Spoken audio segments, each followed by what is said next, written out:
A very good morning and welcome to the Quality Measurement in Health Professional Education, Revisiting the Metrics, our international conference, which I'm very pleased that kicks off today with the pre-conference workshops. Assessing the quality of health professional education interventions is a task that appears more difficult than the comparable task with clinical intervention. What to measure, how best we can measure it, and so what are important questions we are struggling and trying to find answer to it. The aim of this conference is to create an opportunity for health professionals, educators, regulatory bodies, healthcare authorities, public and private healthcare services providers to interact with experts in the fields of quality and assessment, share experiences, and how to introduce new assessment methods in their own contexts. The speakers are scholars and leaders of innovations in health professional education. The conference will be an excellent opportunity to meet, discuss, and exchange opinions and best practices in the field of assessment and program evaluation. In this workshop, Dr. Louise Allen from Monash University, Monash Center for Professional Development, and Monash Online Education in Australia, will give a very interesting workshop on reflecting how we evaluate educational interventions and how we can do it even better. She's challenging some of the well-known concepts in evaluating, in program evaluation, like the Kirkpatrick's and its family. So I am sure all of you will enjoy attending Louise's workshop. Thank you very much, Louise, for accepting our invitation. Thank you from me to Professor Hamdi for that lovely introduction. Thank you.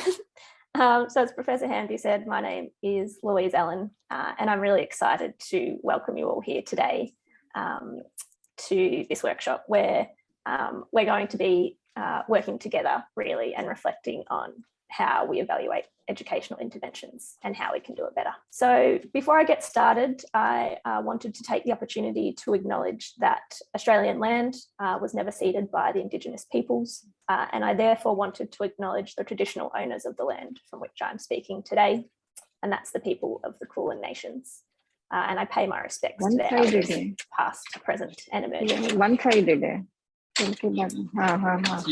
So for the next 90 minutes or so, we're going to reflect together on our evaluation practice and how we can do it better. But I thought I'd take a few minutes to introduce myself and tell you a little bit about how I came to be interested in evaluation. So as you may or may not be able to tell by the image that you can all see on your screens now, I'm a dietitian by background.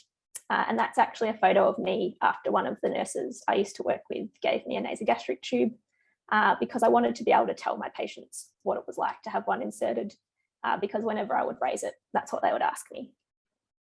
So I worked for about 4 years as a clinical dietitian, both in Australia and London, which I guess begs the question, how did I go from working as a clinical dietitian to being here with you today to lead a workshop on evaluation? So I've got a love for learning and I've been interested in education since noticing the contrast between the inspiring teachers and the ineffective teachers I had while undertaking my undergraduate degree. And it was for this reason I began to think about a PhD that was education focused. And at the same time I was working as a dietitian, I was required to complete continuing professional development hours. But unfortunately the courses I attended, I sometimes got less out of than I thought I would. And those that I got more out of had some sort of interactive component that allowed me to work with my peers and problem solve. So having experience with the contrasting levels of impact or lack thereof of continuing professional development programs, I decided to take the opportunity to research this area. And that's what I spent my PhD doing, exploring the broad impacts of continuing professional development in the health professions. And it really showed that there are a broad range of impacts of continuing professional development that we aren't necessarily always capturing, that a social theory of learning can be applied to how these impacts occur and to explain that.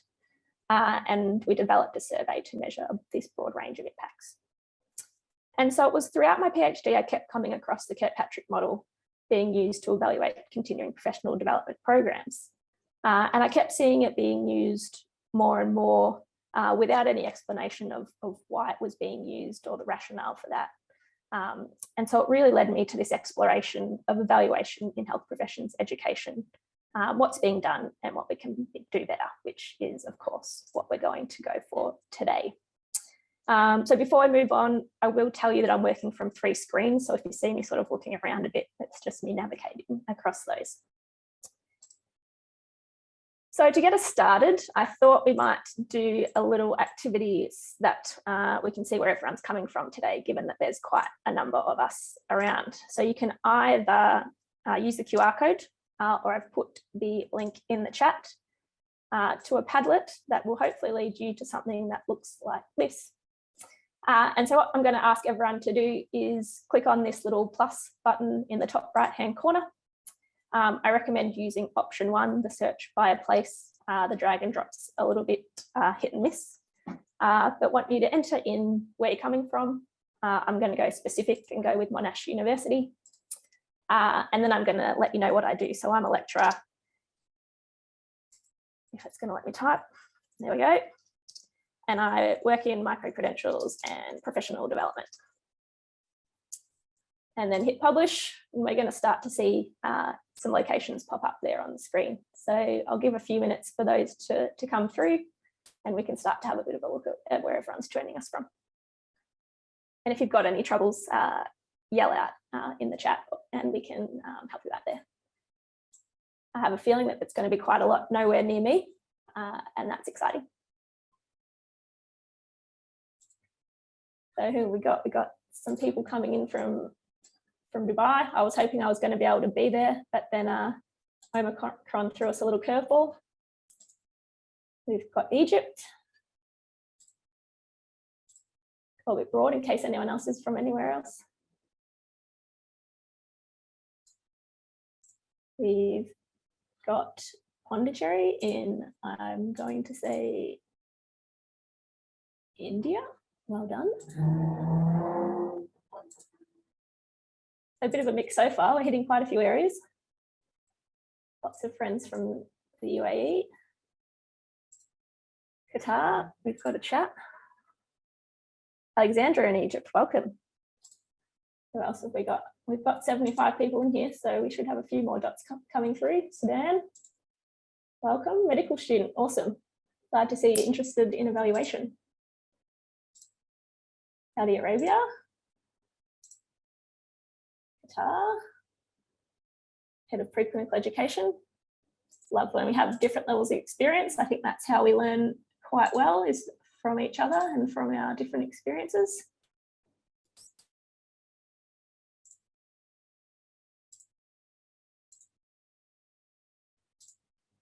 Awesome. All right, I'm going to give one more minute, hope a few more pop in, and then we'll go on to the next one, which is another little activity too.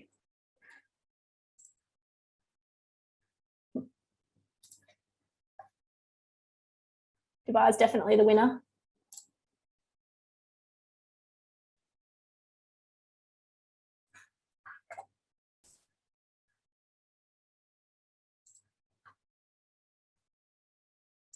All right, well, it's looking like I'm the only one in the Southern Hemisphere.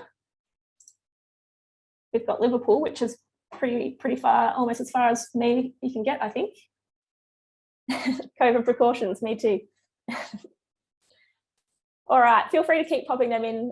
We can come back and have a look at it a little later on, but I think it's nice to get an idea of the diversity we've got here. So hopefully it's going to make for a rich discussion of our different practices in evaluation. So I've got one more little interactive activity that I thought we'd get stuck into before we move on into the workshop proper. And again, you can scan the QR code, or there is a link in the chat there for you.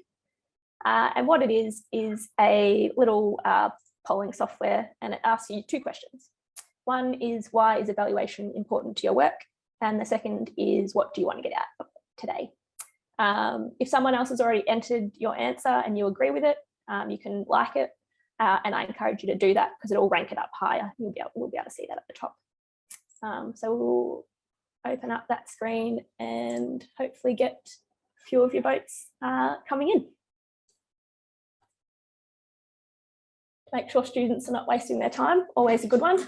To make sure that we're delivering education that's going to be meaningful and impactful. We've got evaluate students on a regular basis, very important, and something that I think we could get better at. I think often we do evaluations at the end of things, but yeah, that regular evaluation is very important. To assess learning outcomes for improvement. What do we got? Measure the impact of the intervention. Yep, exactly. And we'll talk a bit more about impacts and what else we want to look at too. Identify gaps and areas for improvement. Great. Got another one of continuous assessment, which is similar to that frequent measuring. Improvement of any work. Evaluation at different levels. Yeah, great. Make sure we're having quality in the process. These are fabulous thoughts, reflection. Sorry if I'm not reading yours out. I'm trying to juggle them as they're popping up. Yeah, it drives learning, definitely. Assessment and evaluation feedback, I think, all go hand in hand, and it's important that we use those to help facilitate and drive learning. If we're on the right track, ensure we're going in the right path. Yep, great. Yep, a few of those same ones there. Awesome, guys. Know where we stand and how to improve. Better communication. Yeah, great. All right, I might flick over to the next one now and we can come back to this, so feel free to keep entering. Oh no, everyone's still going. We'll stay here then. You should be able to click through to the next one. We can move back and forward. If you're having any troubles, do let me know. As a tool to fill in educational gaps. Yeah, great. We're having gaps a few times.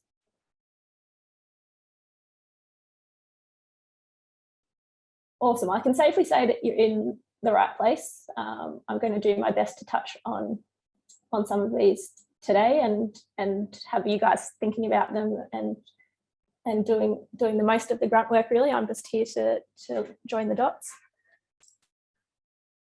We've got one in the chat. Evaluation is important to assess learning outcomes and check achieving the goal, assess input, process, output, outcome indicators, 100%. To assess and evaluate quality loop. Yeah, to ensure best practice and planning for improvement. Yeah, great. All right, anyone made it to what do you want to get out of today yet? No? If there's any issues accessing it, let me know, but I'm hoping it should pop up once you go hit the across button.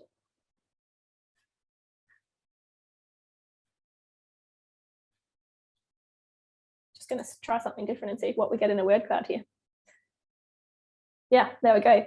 Lots of things I was just reading out then. We've got educational improvement, learning gaps, to improve, to assess. It's nice to be able to see it in a few different ways.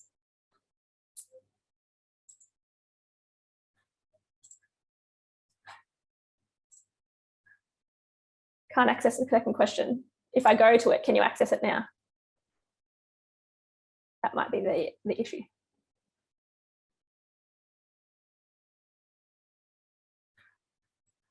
What I'm going to do is try get there too and see if I can see it. Excellent.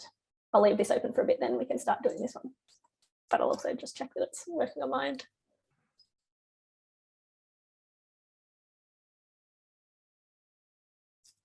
I wanted to do this one.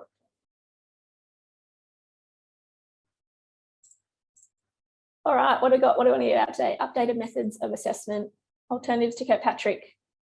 You'll be in luck. We'll talk about a few tomorrow in my keynote, I'll give a bit more detail on them. So encourage you to come to that. New assessment methods, better understanding of assessment strategies. Yeah, so I'm getting the feeling that lots of people are working in the assessment space, which is great. I do come from a more broadly evaluation perspective, but again, I think having lots of perspectives is the way to go.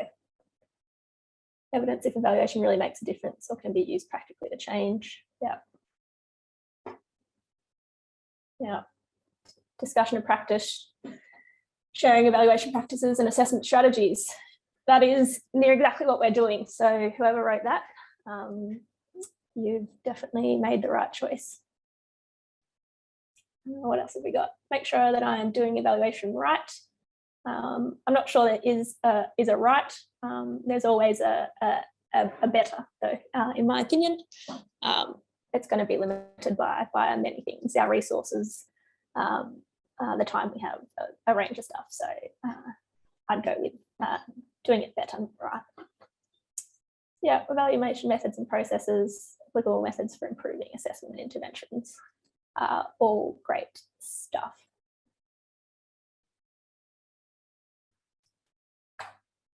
My friends are trying to join, but it is showing that tickets is sold out. Pooja, can I direct you to that one? Helps provide information and data to help leaders in decision making. Yeah, great. Okay, well, as I said, feel free to keep putting stuff into both of these. I can take some screenshots if that's of value and get them shared with you after the workshop if that's something you're interested to have. But hopefully that's given me a bit of faith that what we're going to go through today is going to be of use to you all, and I hope that you really do enjoy today's session. So, as the title suggests, the main aim of the workshop is really to reflect on our current evaluation processes, and then to have a discussion on what's done well as identify areas that can be improved and how this might be achieved. So while I do conduct research in evaluation, I do not pretend that I'm an expert in all facets of evaluation, and know that I can and am always learning more. And so I really wanted to have a collaborative approach to this workshop where we can work together and learn from and with each other. So I've got a few slides to go over as a primer for our discussions, but then it really will move into us working in small groups to reflect on our current evaluation practices before we have a group discussion based on the ideas from a small group work. So as I said, as a primer, I wanted to take a couple of minutes to present some key findings from some of my research on evaluation in health professions education, and also on broadening our view of impacts. The impacts work that I did is centred in the continuing professional development space, but I think it lends itself nicely to health professions education more broadly. So in terms of evaluation, the use of the Kirkpatrick model is widespread and increasing. For those who aren't familiar with it, the Kirkpatrick model is a 4-level outcome evaluation model, where level 1 is called reaction, and it's pretty much assessing satisfaction. Level 2 is called learning, and it's looking at things such as knowledge, skills, attitudes. Level 3 is behaviour, which is looking at behaviour change. And level 4 is called results, which measures the final results that occurred because the participants attended the program. But outside of that, it's obviously individual to programs. So it's not specifically well defined. And while it is used widely, and as I'll talk to tomorrow in my keynote, that use is increasing, there are a number of critiques of the Kirkpatrick model, which I'm going to share the key ones with you now. So the first is that it's outcomes focused, and it really fails to consider how and why outcomes occur. So we know that individual environmental contextual factors can impact our training outcomes. And so this model actually doesn't consider those external factors or individual factors that can be influencing outcomes. It also doesn't consider the underlying mechanisms that are leading to the outcomes that are occurring. So that's the first limitation there.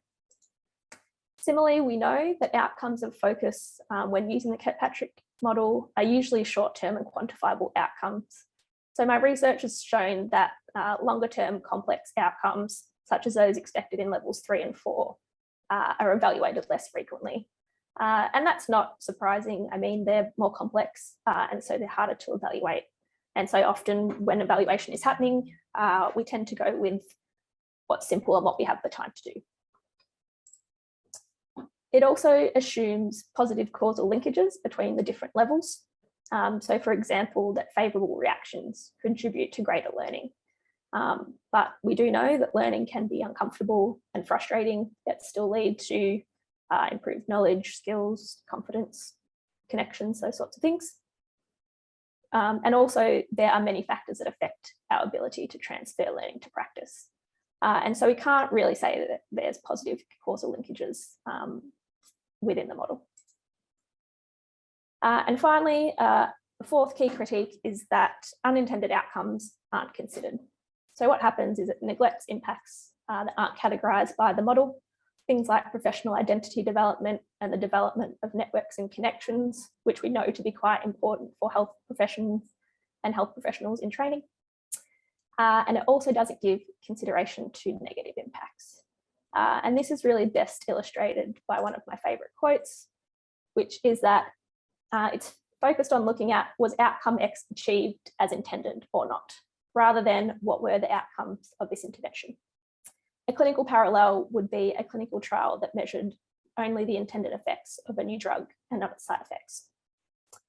So there is a New World Kirkpatrick model. It still retains the same 4-level structure. It just does have a little bit more nuance around how to interpret and use the model.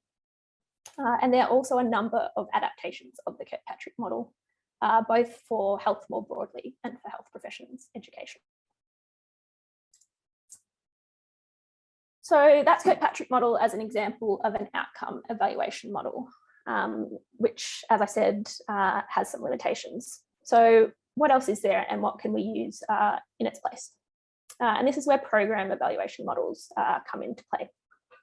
So program evaluation models go beyond just answering, did it work, to looking at how and why did it work. And they're concerned with the design and implementation of the program in addition to the program outcomes. So there are a number of different program evaluation models, things like realist evaluation, theory-driven evaluation, and contribution analysis, to name a few. I'm not going to go into more detail about them here, but as I've said previously, if you want to join my keynote tomorrow, we'll explore each of them a little bit more there. But ultimately, what I want the takeaway to be for this discussion is that the goal of program evaluation models are to identify the sources of variation in program outcomes, both from within and outside the program, while determining whether these sources of variation or even the outcome itself are desirable or undesirable. And then just one last little slide before we get into some discussion, because this is a workshop after all. I just wanted to touch on the broad range of impacts and what we can be considering. And really just encouraging thinking beyond satisfaction, knowledge, practice change, skill, confidence, and attitudes, which tend to be the outcomes that evaluation focus on. But we've got things such as professional identity development and other personal changes, what I call user outcomes, and depending on your context, that might be patient outcomes, learner outcomes, organisational outcomes, or outcomes for your colleagues, or any combination of those depending on where and how you work, and also the networks and relationships we form and the impacts that that has on ourselves and others. Oh, bit premature. So the majority of evaluations, at least in the continuing professional development space, are pre-post evaluations, with a post evaluation usually done immediately after the intervention. And so often what happens is we don't have any time to capture some of these longer term impacts. And again, if you want some more info on this, come along to the keynote tomorrow. So for the next 30 minutes or so, we're going to split into small groups and reflect on the following questions. They're all worded as if you are currently practicing in evaluation. So if you're not, either think about what you might do, or if you know what is done in the area that you're working, you can think about that as well. And so we're going to look at, how do you evaluate educational interventions? How do you plan for evaluation? What frameworks, models, and/or theories do you use, if any? Do you evaluate implementation of the intervention? For example, was the intervention implemented as intended? What outcomes do you measure? Do you measure unintended outcomes? If so, how? And what, if anything, is missing from your current evaluations? So as I said, we're going to split into small groups for this, and we're going to use a software called Miro, which for anyone who hasn't used it, it's pretty much a digital whiteboard. And I've set up some structures on it, and I'm going to step through a little instructional little chat on how to work it. So each breakout group is going to work in the same board, and you will be able to see all the other groups adding thoughts. But before you do get started and we break into your groups, I'm going to run through it for you. So this is what you should be able to see here. This is our Miro board. There are two sections, the instructions, which I'm about to go through with you. And we've also got each of those questions I just ran through and some sticky notes to start adding ideas in. But we'll go to the introduction first so I can step through how to use it for anyone who's not familiar. So what I want you to do in your small groups before you get started is, of course, just introduce yourselves to each other and choose a scribe for your group, just so that we don't have all, however many of us are there, all 76 of us at once entering into the Miro, because it might get a little bit crazy. So there are a few options for how to navigate on the Miro board. If you're on a laptop, you can use your trackpad with 2 fingers. If you're on a desktop, you can use the arrow keys on your keyboard. Also over here on the left-hand side, there is this little arrow which you can toggle on and off. You can see right now my cursor is an arrow. It becomes a hand when I click it, and that allows me to just drag and scroll and toggle between dragging and scrolling and actually clicking on elements of the board. So to enter your thoughts, all you need to do is click on a sticky note, and once your cursor's there, start typing. If I can spell, which is not always the case. If another group's already written your idea, I highly encourage you to use a thumbs up emoji so we don't have the same idea written 10 times. How you do that is there's a little add emoji symbol here. For me, it comes up as recent because I've used it before. But for anyone who's not used Miro, just scroll down past this row of various cat faces, then you'll see the little thumbs up emoji. And you can see now that there's 1 like on that. So if 10 of us are all have the same idea, we've got 10 likes, we know that that's something that's happening a lot. If you accidentally do it, no worries, just click on the like and it will take it away for you. So if you do want to expand on a sticky note, if either there's not enough room or someone's put down a great idea that you want to elaborate on, we can do that too. And I'm going to show you how to do that here. So we'll zoom in up to the top question, which is, how do you evaluate educational interventions? So someone might say survey, which is great. But if then we want to expand on that, you can add a sticky note again over on this left-hand side toolbar. It's the 4th one down. You can choose a color, feel free to use whichever you choose. If you want to make it wider, just drag and drop across. And then you could say, I'm going to talk about who we survey. So students, faculty, patients, just as an example. And then what you can do is link them together in one of 2 ways. You click survey here, you can see this little blue dot, and it's going to find the nearest sticky note and think, so it's pretty smart, knows what you want to link it to, and it will do that. If you don't want to, you've decided you've clicked it to the wrong one, just click on it and hit delete. Alternatively, you can use this little connection line here. And we go survey to students, faculty, patients. And that's pretty much your whirlwind tour of Miro. If you've got any questions as you're working away in your breakout rooms, use the ask for help button and I'll come and join you. If you move things out of line, it doesn't matter, you can just move them back. I've locked the key things, which is the backgrounds. But otherwise, what's going to happen is I'm going to give you all about 30 minutes to work in your small groups and answer those questions. I'm going to be having a look at what you're doing as you're entering them in and start getting some ideas around what's happening and how we can go with our discussion on what's done well, what we can improve on once we come back together. So I'm going to stop my share. It will let me see the breakout rooms a bit more. And I'm going to put us into 10 groups, I think.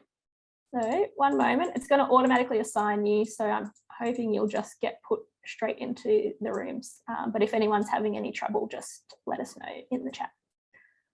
So 4:32, so I'll go half an hour. That'll take us to 5:02 my time, which is, I'm not going to be able to calculate it for your time because my brain doesn't have the power, but I'll give you a little 5-minute warning when we're about to come back together.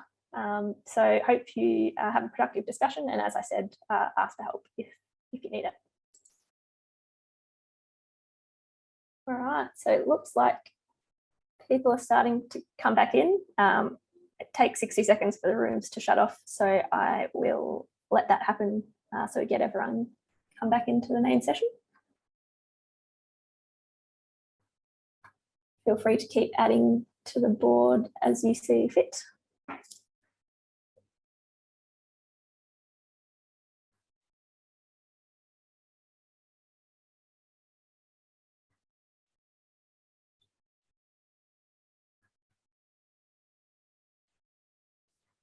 It's amazing how long 60 seconds goes for when you're waiting for it.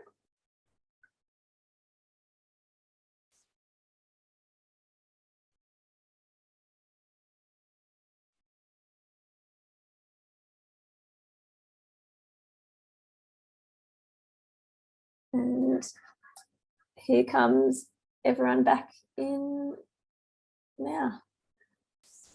Still a few more groups coming in. Sorry if I cut anyone off. Often happens when the breakout rooms close. Okie dokie. So I hope you found that an interesting discussion amongst your small groups. The plan for the next 25 minutes is really to just explore this. And so I'm going to pick out a few things to start that I noticed, but then I'm really keen on others' thoughts and what your groups were talking about and what you identified in relation to these questions. So I'm going to ask you guys to chat, so feel free to raise your hand if you would like to speak. Yep, that is an option. I thought I'd best just check. Because I wanted this to be a bit of a discussion, as I said earlier. I don't want to just be talking to you all. So for me, I guess the interesting from the first question, how do you evaluate educational interventions? I saw lots of focus on students and evaluating students. And I did see one that talked about a survey of employers and supervisors. So I'm just wondering if anyone's got any thoughts on who are we evaluating, and is it one perspective, or are we evaluating multiple perspectives? Yeah, can I answer the question? Yeah, go on, Mal, thanks. This is Amal from Dubai. Actually, we are evaluating all the members or all stakeholders that involve in work activity or your business. Not only the student or the learner. You should evaluate the system, the process, the structure, the support system. All this should be evaluated. Otherwise, if we are focusing in one element, will give us one angle or one side of the activity that we are doing. But if we are taking like 360-degree evaluation, this will improve the process that you will work on it.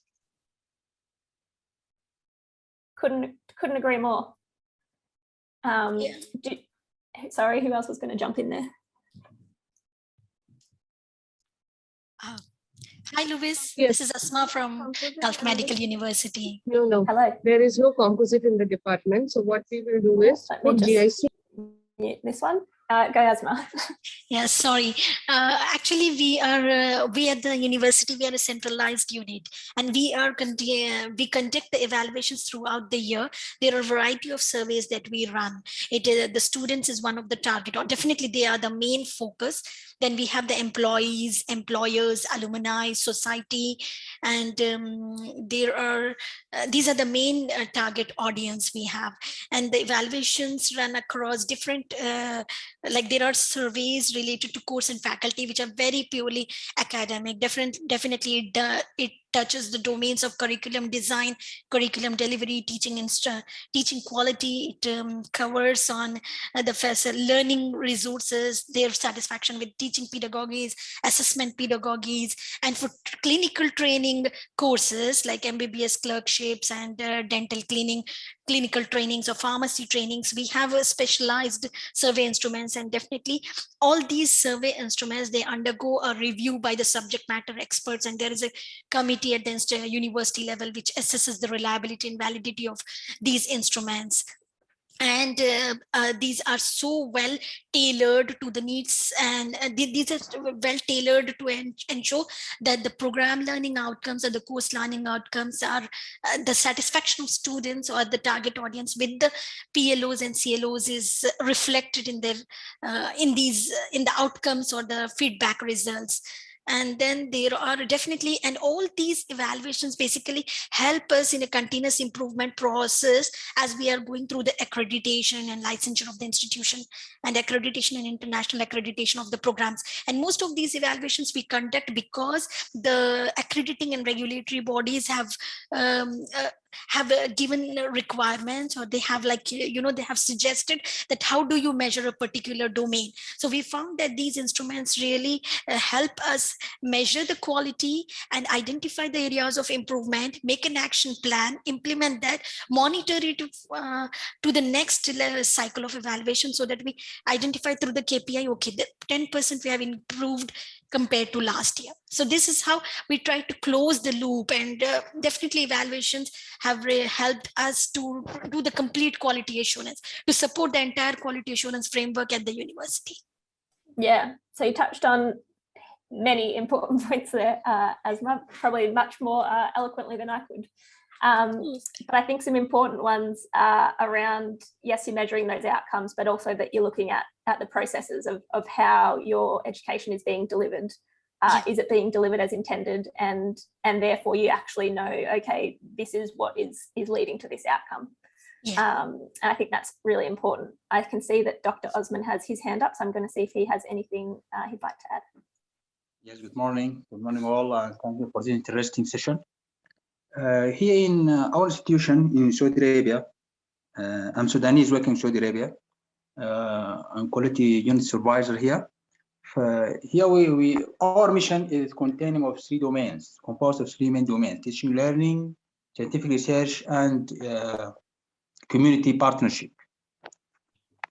We divide our evaluation into the outcome of these 3 domains: graduates to be suitable for the job markets, and scientific research in quality and quantity, and the community partnership, the community service we provide for the community here, the local community, and to make sure it is suitable for the needs of the community.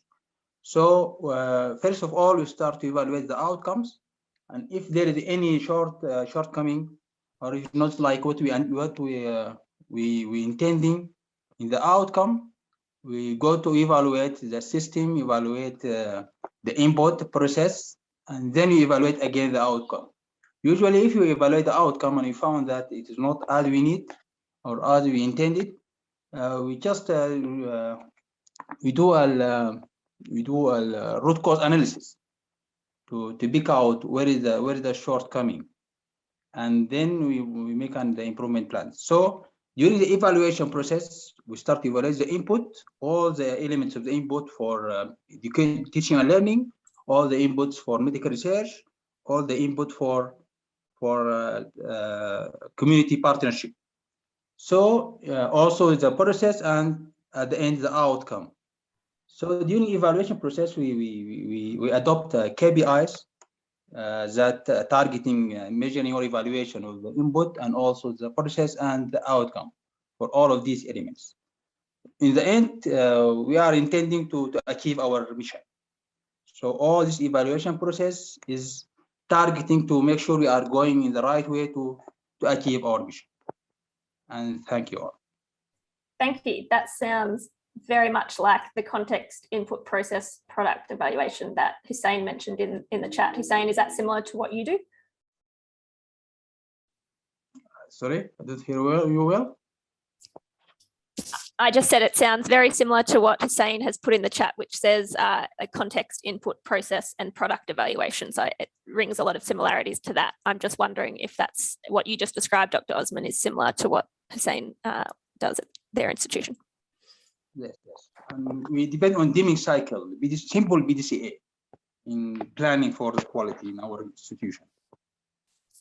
Yes, I also agree with Dr. Usman.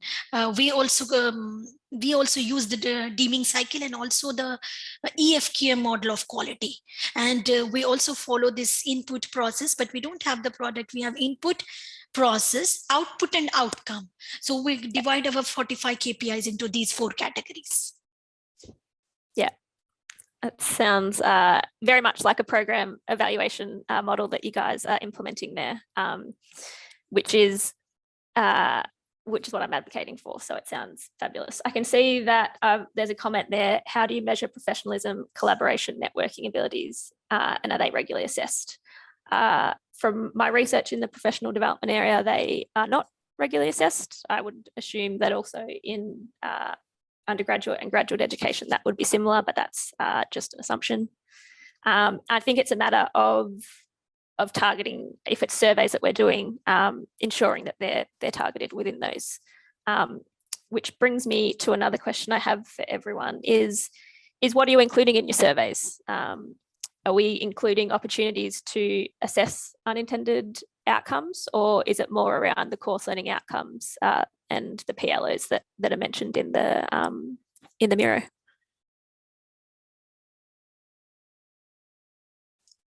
We have an evaluation called community engagement. So that might be like how might assess our community engagement, networking capabilities. I think that sounds, and collaboration is like we submit data to QS ranking for our academic peers. So we, and network collaborations, maybe your MOUs, like the KPIs of how many new strategic partnerships you have formed. So if you keep track of that, and when you, the QS survey on academic peers and how well you are globally visible, you're successful in making yourself globally visible through organizing conferences or the kind of session that we are having, and the activities, how well you're able to socially communicate your presence in the academic community. That is how you measure. Not I don't know, maybe, but if you talk about the survey, then QS survey may be one of the key instrument where the score would tell that, okay, you have good collaboration or you have good networking abilities. That's what I feel. But professionalism still, I would like to know from you all that how it could be measured. Is it measurable? Quantitatively? I wonder.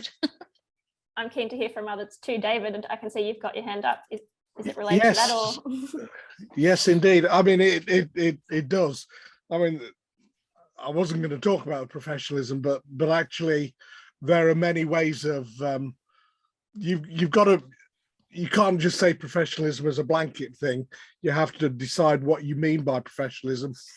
And it's what my research is on, so I could speak for a long time, but basically that will change. Professional behavior in a first year student is not the same as professional behavior in a chancellor of a university. There are different things that you look for, and you know, could talk more about that. We use, I mean, I'm also at GMU. I also, in addition to the Kirkpatrick stuff, I use Maxwell's dimensions, which come from public health, and that's if something is acceptable, accessible, appropriate, effective, efficient, and equitable. And that, when we moved over to predominantly online, that was the most useful indicator of unintended consequences. Some things were not acceptable that would have been acceptable face to face, but equally, a lot of our colleagues found online was more accessible and actually more appropriate for some of the things they were doing. So I found Maxwell's dimensions, I say, coming from the world of public health interventions, really, really useful and very transferable. Equity was scary because, of course, not everybody's got access to the whizzy technology that that some of us have. That's all I wanted to say. Thanks. Do you have any specific examples, David, of, given professionalism is your area and it's clear that people are interested in it, of how you do evaluate professionalism?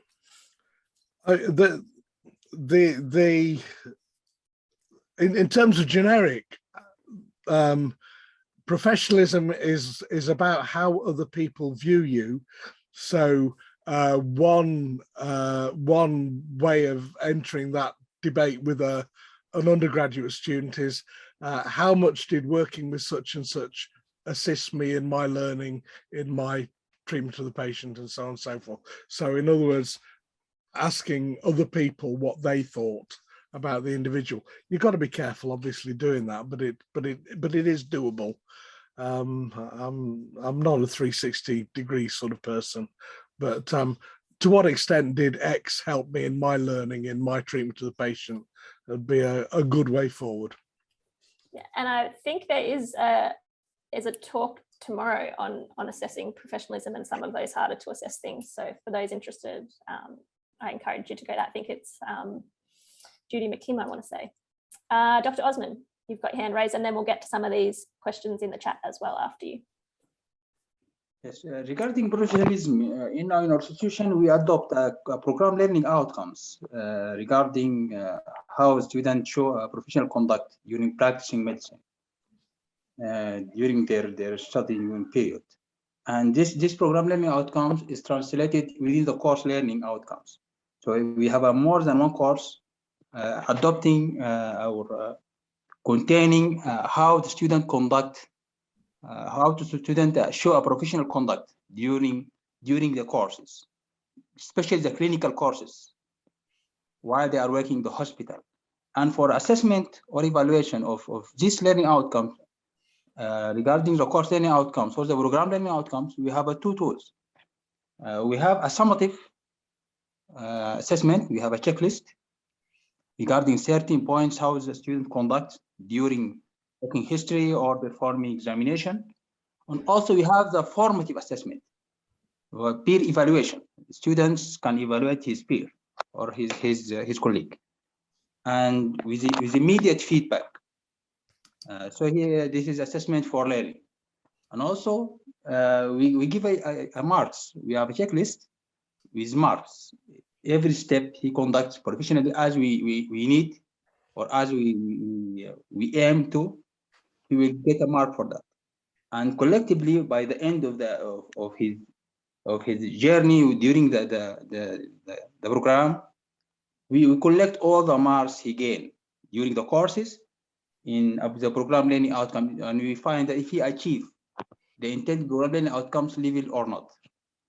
We assessing professionally in our students by a formative way and a summative way. This is what we are practicing. And do you see similarities between the formative and the summative assessments when the peers are assessing versus the summative assessment? No, we have two different categories. But I guess in terms of the formative assessments of professionalism, are they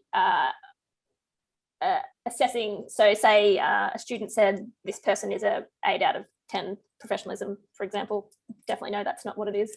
And then the summative assessment, does that say a similar thing? Are they aligned, or are you seeing differences between the formative and the summative assessments? No, in a different way. Not aligned to the same way, not in the same session. Sometimes In certain courses, you have only formative assessment for professionalism. Yeah. In other courses, we may apply a summative assessment. Sure. Well- I'm gonna not pronounce your name correctly, and I don't want to be offensive. So I can see that there's another raised hand. Please, please contribute. Yes, Maria, I have just a few comments on professionalism, because it depends on how we define professionalism. And I think more likely professionalism is related to workplace. Can you hear me clear? Or there is Yeah, it's just a little bit crackly, so I'm just pushing it into my ear a little more. Okay, so I think the right approach to assess professionalism in workplace, using workplace assessment tools are appropriate. But everything is defined or depend on how we define professionalism, because there is a debatable issue. I think, my opinion, what is the professional act? Yeah, and I think that goes to what David was saying, is that it's context specific, right? If someone's at the start of their degree, your expectations of professionalism are going to be different to when they're clinically in the latter part of their degree. Samia. I'm just wondering, because professionalism, usually we are evaluating or we are teaching our students how they behave with their attitude with patients, how they communicate with superior, how to communicate with their colleagues, how they are professional and they're looking as a doctors with their tags in, how they introduce themselves. It is communication with the patient and respecting others in front of them. And we are going through this through formative assessment, which is regularly you are evaluating the student and then tell them what is their weaknesses and how to improve it. And then at the final, you are assessing them in the clinical setting, in their final exam, clinical setting with real patients, and you will see how they behave, they're professionals in everything, in the word they are saying, in their attitude with the patients. Respecting their word, keeping confidentiality. There are a lot of things in professionalism. I think it is important that they are raising, and the importance of feedback and the formative assessment is very, very important to improve that in the future for their final one. Thank you. Definitely. So I think I'm getting sort of some common themes here, which is that we're evaluating using multiple methods, multiple time points, and multiple perspectives, and that we're defining what we want to measure, right? Is sort of the key things I'm taking away from that. And I think that that's what is important, rather than is your one-off assessments, which we know are only one point in time, doing them throughout the course of your evaluation at multiple time points. There are a few questions in the chat that I want to get to, because I'm aware we are fast running out of time, given it's a very broad area for discussion. This is a question I can't answer, and so I'm going to put it to everyone else.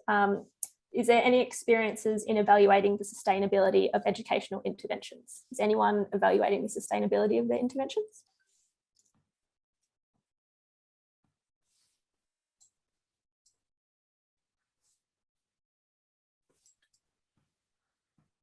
And if not, I think Heba, you might have hit on a topic of research to explore if no one here is doing it well.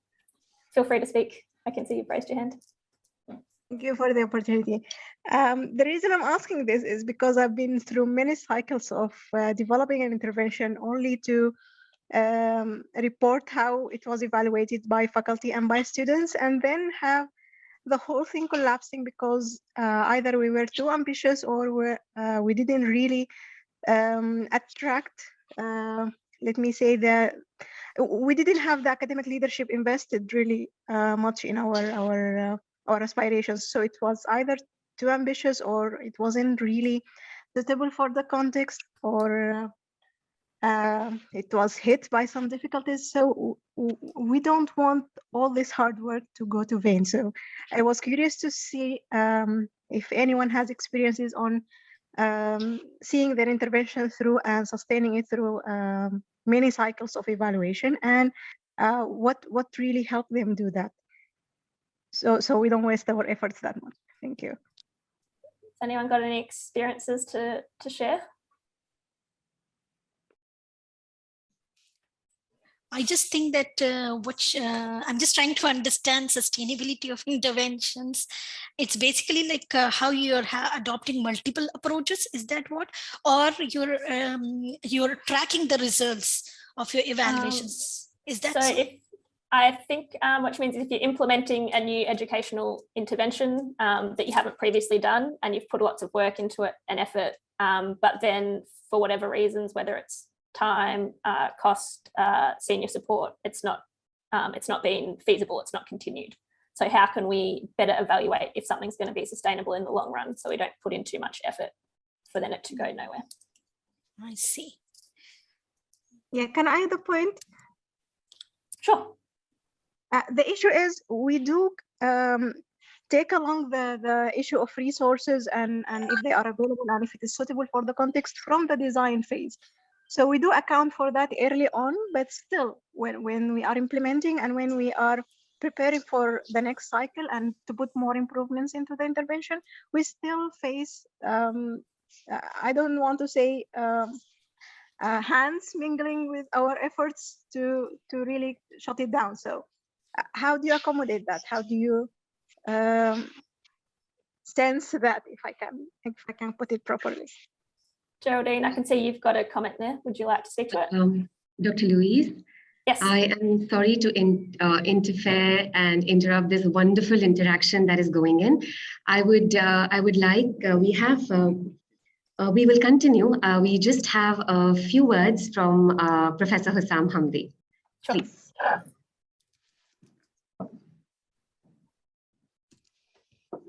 Hi, Louise, and good morning, everyone.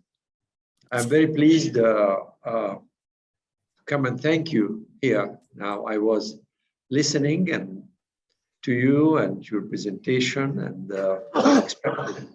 I wanted everyone to meet you and to share with them your views about how to evaluate educational programs, which has impressed me when I was reading your publications. And I'm very sorry again that you are not with us personally, but definitely very soon, when now it seems it's becoming easier to travel, but the invitation is open at any time suitable for you. You are more than welcome here in UAE and at Gulf Medical University. I once more thank you very, very much. And I think everything has been recorded because there are parallel workshops going on at the same time, but it will be available for all the participants. We have reached more than 2,000 participants between today and tomorrow. And I think this is wonderful. You are now known all over the world, Louise, not only down under. Thank you again. Thank you very much. And thank for all the participants who have enriched this discussion in this session. You can continue asking Louise, but I just wanted to express my thanks. Thank you. Thank you. Thank you so much for the opportunity. It's been great to be here. Geraldine, I was going to say, did you have any more insights you wanted to add to your comment there? Yeah, I mean, if I think back over the last few years in the institution where I work, when TBL was introduced, and our PBL has changed twice. And for TBL, when we had some excellent training for a new technique, that kind of worked to begin with. But even just changes to PBL have been less successful, especially the one that was introduced during lockdown, when suddenly we're doing it online and the system is changed and the role of the facilitator has changed because it was all too quick. There was poor implementation, and you know I can say that from the experience of somebody who was who was involved in just facilitating, not in the changes. So it's just one of these, I feel, one of these prickly areas in education is getting people on board. It's much easier to be innovative in your own course than in one where others are going to be involved in delivery. And it's just a truism about communication in organisations, I think, rather than anything specific to education. Yeah, and it's highlighting the complexity of the areas we work in, and that there's it's not, things aren't happening in a bubble. There's often lots of interconnected pieces, and so it's doing as best we can to consider those and dealing with the challenges as best we can. I did see that there was a comment from Hussein about, is there any specific recommendation on which program evaluation model to use? By no means do I classify myself as an expert in each of them, and my advice to you would be to read about them and to consider which works best in your situation. There are similarities and differences, but ultimately it's about finding something that's sustainable and effective, that's going to work for you. So I know that's a roundabout answer and not specific, but that would be my best answer for you. As much as I do want to keep discussing with you all, I'm conscious that we have hit our time and there are other workshops to go to. So I did just want to finish on a final couple of slides. So the first is, we've talked a lot about outcome evaluation, which I think you'll know that I see as one part of a bigger picture. And that's moving towards program evaluation. So where we're assessing those inputs, we're assessing the implementation, and we're also assessing the outcomes all together, so that we can explain that how and why outcomes are occurring. Obviously, we need preparation and planning for this. And so to me, that's always my number one advice, is that we start planning for evaluation when we're planning our interventions. And it sounds like a lot of you are doing that and are using continuous cycles that are really allowing you to make improvements and continue to evaluate, which is great. What's important there is discussing and recording how and why the intervention is expected to work. I think that's something that often gets neglected, so that we can explain, is our theory that we thought correct? Is there something else going on here? Why or isn't this working?